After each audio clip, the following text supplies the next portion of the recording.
السلام علیکم ورحمۃ اللہ وبرکاتہ۔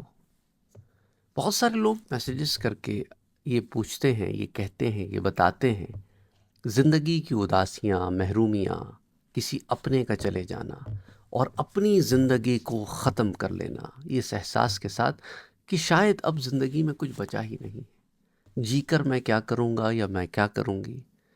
مصائب و آلام و مشکلات جو زندگی کے ساتھ جڑی ہوئی ہیں، پریشانیاں اور آزمائشیں جو زندگی کے ساتھ جڑی ہوئی ہیں، ان سے پریشان ہو کر اپنی زندگی کو ختم کر لینا یا ختم کرنے کے بارے میں سوچنا، یہ سب گناہ کے کام ہیں۔ سویڈش زبان میں لکھی ہوئی ایک کتاب اے مین سم یتر اوے، ایک آدمی جس کا نام اوے تھا، اے مین ہوز نیم واز اوے، اس کی یہ فرضی کہانی ہے، لیکن یہ بہت سارے لوگوں کی کہانی۔ اس کی بیوی جس سے وہ بہت محبت کرتا تھا، ان کی اولاد ہونے والی تھی، اور انہوں نے یہ ڈیسائیڈ کیا کہ ہم بچے کے پیدا ہونے سے پہلے کہیں جا کر ایک چھٹیاں گزاریں گے، تاکہ صرف میں اور تم والی کیفیت۔ لیکن اس ویکیشن سے واپسی میں ایک حادثہ ہو جاتا ہے، اور نتیجتاً اس آدمی کی بیوی جو ہے وہ پیرالائز ہو جاتی ہے، اور بچہ ختم ہو جاتا ہے، اور پھر وہ کبھی ماں نہیں بن پاتی۔ زندگی کے جتنے سال رہ گئے تھے انہوں نے اسی صورت میں گزار دیے، لیکن پیار اور محبت سے کچھ دوستیاں بھی بنائیں۔ لیکن پھر اس کی بیوی ایک دن چل بسی۔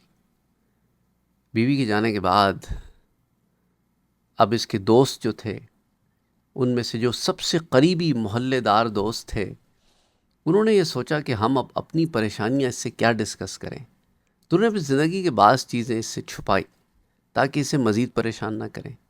اس نے ان کا غلط معنی نکالا، اس نے کہا کہ اب یہ لوگ مجھ سے میری بیوی کی جانے کے بعد دور رہنے لگ گئے ہیں، کھچے کھچے رہنے لگ گئے ہیں، مجھے اپنی مسائل نہیں بتاتے، شاید یہ مجھ سے کوئی تعلق نہیں رکھنا چاہتے۔ تو اس نے آہستہ آہستہ سب سے تعلقات ختم کر دیے، یہاں تک کہ اپنے کام پر بھی یہ بڑا ایک گرمپی اولڈ مین کی طرح رہتا۔ اس نے ریٹائرمنٹ لے لی، لوگوں نے پارٹی دعوت دی کہ ریٹائرمنٹ پارٹی ہے، اس میں بھی بڑا عجیب سا اس سے بیہیو کیا۔ بہرحال گھر آیا، الیکٹرک کمپنی کو کال کیا اور کہا کہ الیکٹریسٹی کاٹ دو، گیس کمپنی کو کال کیا، کہا گیس کاٹ دو، پانی والوں کو کہا پانی کاٹ دو، کیونکہ یہ جاب سے ریٹائر ہونے کے بعد اس دن اپنی زندگی کی رگیں کاٹنا چاہتا تھا۔ اس نے جا کر رسی خریدی، پھندا لگایا، اور لٹکنے کی کوشش ہی کر رہا تھا کہ اس وقت محلے میں ایک فیملی موو ہو گئی۔ اس فیملی کی کھٹ پٹ سے اس نے باہر جا کر دیکھا، کیونکہ یہ بڑا ڈسپلن اورینٹڈ آدمی تھا۔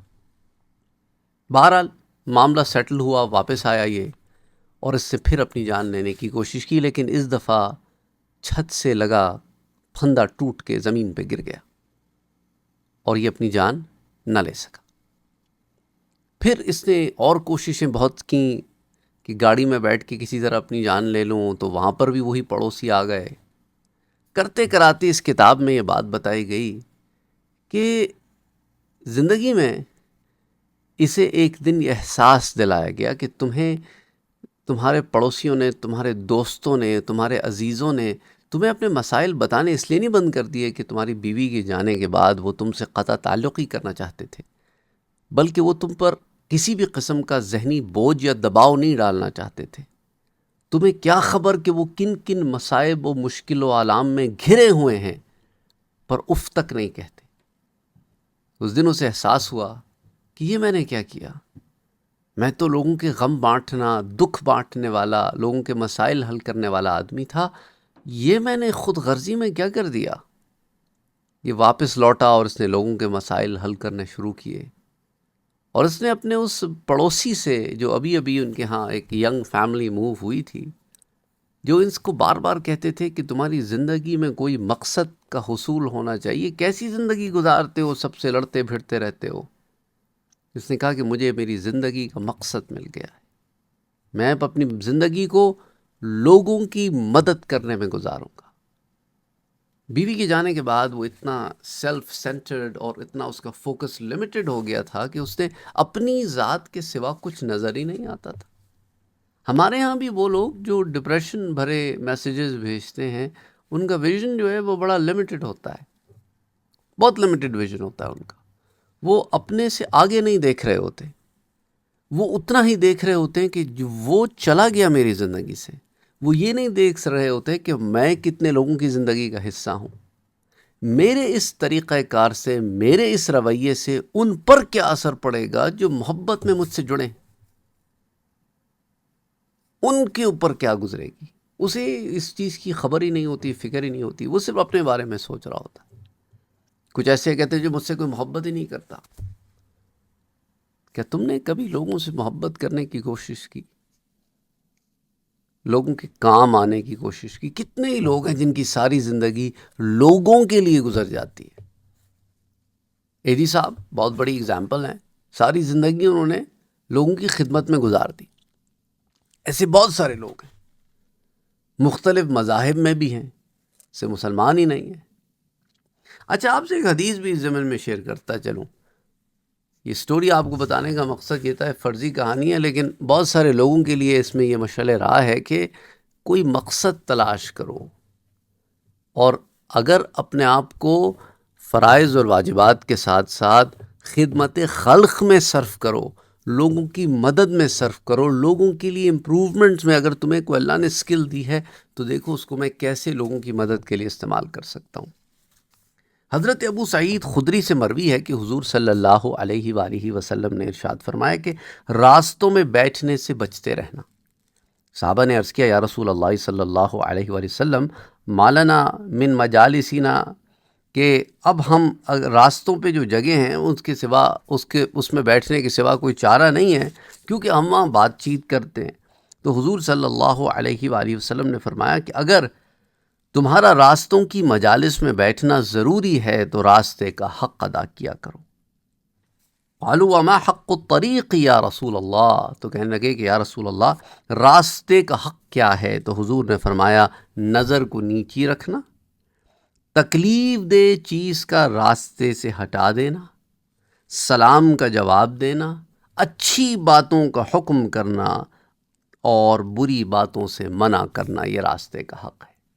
اب ایک راستے کا حق ہے تو ایک زندگی بھی تو راستہ ہے، اس کا بھی تو کچھ حق ہوگا، ہیں؟ اپنی نظروں کو نیچی رکھو، یعنی اپنی زندگی میں گناہوں سے دور رہو،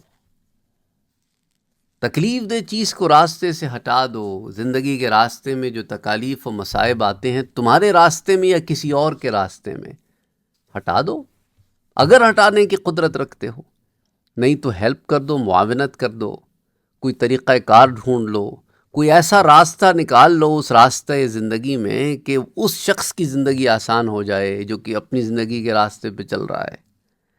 سلام کا جواب دو کہ افشوا السلام بینکم، سلامتی پھیلاؤ آپس میں، ایک دوسرے کے ساتھ اپنے معاملات کی درستگی کرو۔ سلام جو ہے دعا ہے نا، ایک دوسرے کو دعا دیتے ہو، تو یہ جو دعاؤں کا سلسلہ اسے جاری و ساری رکھو تاکہ تم لوگوں میں آپس میں محبت پھیلے۔ راستوں میں بیٹھ کے آوازیں کسنا، لڑکیاں تاڑنا، آتی جاتی عورتوں کو اوپر بد نظریاں کرنا، لوگوں کو تنگ کرنا، یہ معاملے تو ہمارے ہاں ایسے عام ہو گئے ہیں، تکلیف کی بات ہے، لیکن لوگ یہی راستے میں بیٹھ کے کرتے ہیں۔ موبائلز چوری کرنا، لوگوں پہ نظر رکھنا، اور حضور نے کیا فرمایا کہ نظروں کو نیچی رکھو، گناہوں سے بچاؤ، تکلیف دہ چیز راستے سے ہٹاؤ، سلام کا جواب دو، اچھی باتوں کا حکم دو۔ یا تو ہم محلے میں نکڑ پہ کھڑے ہوتے ہیں اور سگریٹیں پی رہے ہوتے ہیں اور تمباکو والے پان کھا رہے ہوتے ہیں اور عجیب و غریب سی حرکتیں ہوتی ہیں، اور لونڈے لفنگے لپاڑے قسم کے لوگ ہوتے ہیں، وہ نہ نماز کے، نہ روزے کے، نہ حج کے، نہ زکوٰۃ کے۔ تو حضور کیا فرما رہے ہیں کہ اچھی باتوں کا حکم دو۔ تو یہاں اصلاح ہو رہی ہے تمہاری معاشرے کی بھی اور تمہاری پرسنلی بھی، اور بری باتوں سے منع کرو، تو یہ راستے کا حق ہے۔ تو زندگی کے راستے کا حق ادا کرو، don't take it for granted.